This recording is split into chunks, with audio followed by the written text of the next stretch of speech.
Hey there, comic fans. I'm back from the comic shop again this week. And I also went to the library to pick up some books that they got in for me. So I got 6 comics and 5 graphic novels, collections, library books. That's 7 comics. 6 comics. Start with the old comic shop news. Bang. I don't know what that is. Kint's Slightly Twisted Cord. I guess Matt Kint is doing something. We'll have to see what. Let's put on the old peepers. And we'll see if we can tell you what Matt Kint is doing. Thomas Cord, a 21st century James Bond. Okay, the name of the comic is Bang. 4-issue limited series by Matt Kint and Wilfredo Torres. That sounds interesting. Let's see what else we got here. Paul Pope, 100%. That was a good book. I bought that way back when it first came out. Oh yeah, this one's got a whole bunch of just order numbers in it, so no articles in this one. Just a whole bunch of order numbers for things. I wonder if they have the True Believers for next month. Let's see. Where's the T section? True Believers. Oh, it looks like it's all Iron Man stuff. It's all Iron Man 2020 True Believers. Albert in LCD, Arno Stark, Jocasta, Pepper Potts, War Machine. Let's see what True Believers we get that month. But let's show you what True Believers we got this week, because there was a couple of good ones. There was True Believers number 1, The Criminally Insane Dracula. Is this TOD number 1? That's TOD number 24. Good stuff. And, yeah, I love the Tomb of Dracula stuff is good. This is when it was really, like, the early issues didn't hit their stride yet. But by 24, they'd really hit their stride, so this should be fun. Then we've got True Believers, The Purple Man, which is early issue of Daredevil. Number 4, real early issue of Daredevil. He's still in the Bill Everett costume. The Woody costume doesn't pop up till issue 6, right? I don't remember. That's the red one. Have I ever read? Yeah, I've read this. I remember I know I've read the first appearance of the Purple Man, but I don't think I've read it in many, many years. So that's pretty cool. And then I got Folklords issue 3. I think this is only going 4 or 5 issues. What's weird is they've all got the covers. Look at that white line there. You can see it against my dark shirt. The covers were all trimmed short.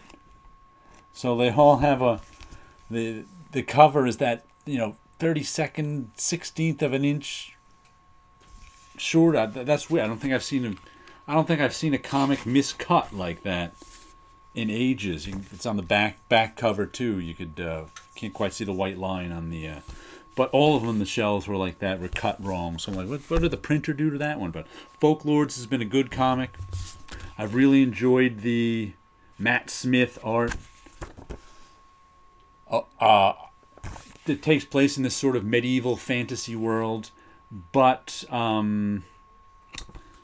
there's kind of they're looking for the people who write. They're kind of like characters searching for their author. That's the sort of conceit that's going on in this story. So we'll see. But they don't know their characters. We kind of get that idea because they're searching. I forget what the name of it. They're searching for the writers or something. And then I thought there'd be a break between issues. Here's Once in Future number 6, because this was originally supposed to be a 5-issue series. Pardon me. And then they decided to make it continuing, and the first story arc kind of ended last issue. And I was like, I just assumed there'd be a break between story arcs, because that's the way indie comics run now. But there's not. We're right away with issue 6. All right. Kieran Gillen, Dan Mora, and Tamra Bonvillain. The king is undead. King Arthur comes back, and that's not a good thing. Because everybody's a foreigner to King Arthur now. All these people who've moved into his island, in the years since he's died. Some nice artwork, good story, enjoying that one. Let's see, what's the other? Okay, those are the ones that came. Those were the ones that were on my pull list, and then I picked up Red Mother 1 and 2. This, I think, is a second printing. What's funny is I picked this up last week, and a third printing, I think it is, 113. And it just felt, last week when I picked it up, it didn't feel good. It felt thin and flimsy. This week I picked it up, I was like, how come it feels different this week? Still feels a little thin, but it's not as flimsy. Matter of fact, I think this one might be flimsier, the cover. That cover's flimsy. This covers a cardstock, or a thicker stock cover. This one's self-covered. Feels like a thicker issue, but it doesn't have any different page on the cover. But anyway, I decided to give this a try because it's supposed to be good. And Jeremy Hawn is writing it, who also writes The Beauty. He's an artist, too. I don't think he's drawn anything in a while. This is Jeremy Hawn and Danny Luckert.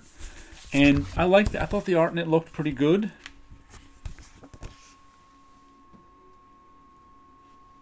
I still don't. I'm not even sure what it's about, but I've seen good things on the internet about it, so I figured I'd give it a try. Okay, there's my. Now I'm going to show you these books I got. I'll get the comics out of the way so the books don't crush them. And what I did was, one day I was sitting around and I decided I wanted to read Frank Miller's latest, Xerxes, which isn't in this pile because it's not in yet. And I saw a couple other Frank Miller books that I had either never read or haven't read in a while. Like, here we go. I got Miller, Darrow, and Stewart's Hardboiled. And I wonder if it says when this first... I bought the very first issue of this back in, let's see if it gives us the original year, 1990. So I bought the very first issue of this back in 1990, but... I liked it, but I agree with. I remember reading one critique of the first issue that said it's 8 pages of story crammed into a 20-page book. I kind of agreed with that, and it was expensive too. You have to imagine back in these days, and it was oversized like this too. I think Dark Horse put it out, right? I was putting this out. Yeah, Dark Horse. And indie books were actually more expensive than Marvel and DC. These days, it's like Marvel and DC is more expensive. It's weird. So it was like, there was a combination of the price being a little too high and not a ton of story in it for me that I didn't continue with it. And here I am, 30 years later, taking it out of the library. Who would have guessed that in 1990? But I always wanted to read the whole thing. I just never did. So, we got that ready to read the whole thing. And then the other thing I've never read all of is Frank Miller and Dave Gibbons' Martha Washington. I believe I read whatever was in Dark Horse Presents, because I read all of Dark Horse Presents. And I think I read the first... it takes place in the future of 2008. I forgot about that. And I read the first miniseries. But I never continued with it.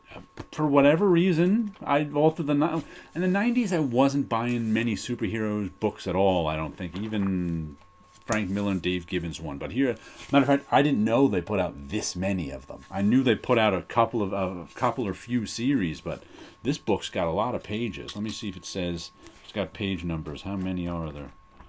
Does not even have pages, but that looks like, it looks like 3 distinct books. There must have been, because we got Full Bleed, then The White is Not Full Bleed, then Full... So there must be at least 12 issues in here. Maybe even more. Let's see, does it have... 600. They give you page numbers here, but no corresponding. So it's... there are some page numbers, pardon me. It ends at, 539? This is 500 pages of... Wow, who knew that it went that long? I did not. So that's the second one I got.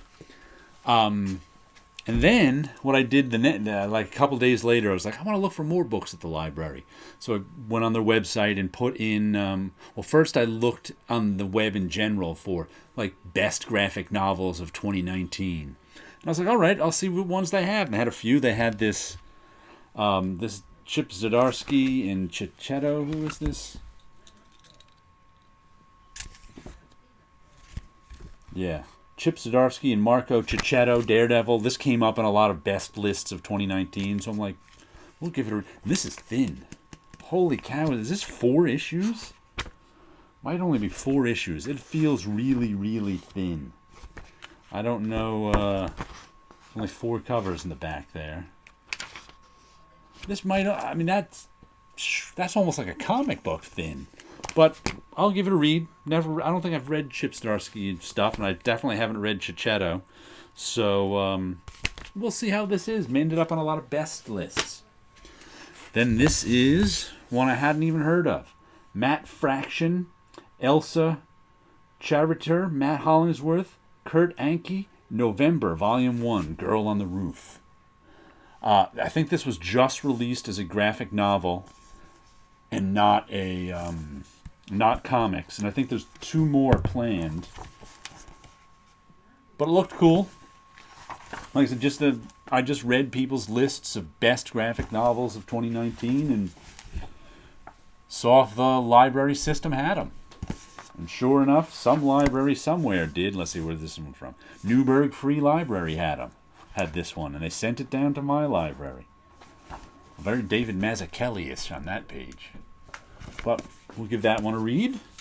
And what else do we have? Oh, the last one is The Man Who Came Down the Attic Stairs by Celine Loop. Achaia. This one, like I said, 14-day book. I better read this one first. I hope that Martha Washington is a long one. Once again, I found this on, I think it's French or something. Looks like it's weird black and white. Don't even know what it's about. I probably read the description online. Who knows? We'll give it a look. Like I said, I'm really enjoying my library's website where I can look things up and find if they have them. So there were my comics and my library books for the week. Now I'll show you a little art. Here's a giant face I did with 4 faces. Let me see if I can point. 1, 2, 3. I've got to look. 4. Yeah, yelling at her or something. But I don't know if I said this out loud in one of my when I was showing you some big ink drawings in the past. I wanted to do a giant face next. Like I said, I don't know if I said that here or just in my head. But this is actually I used the face of a cosplayer from Instagram as reference. So I just picked her. I was like, oh, I like her face. If you go on my Instagram, you can see this in progress. I put all the different, like the bare bones of it, then some lines until it was finished. But I like the way this one came out. I like those little web design things and back. Like I said, I just wanted to work on a giant face. So there you go. All right. Some artwork, some books, some comics, and you guys have a good week out there.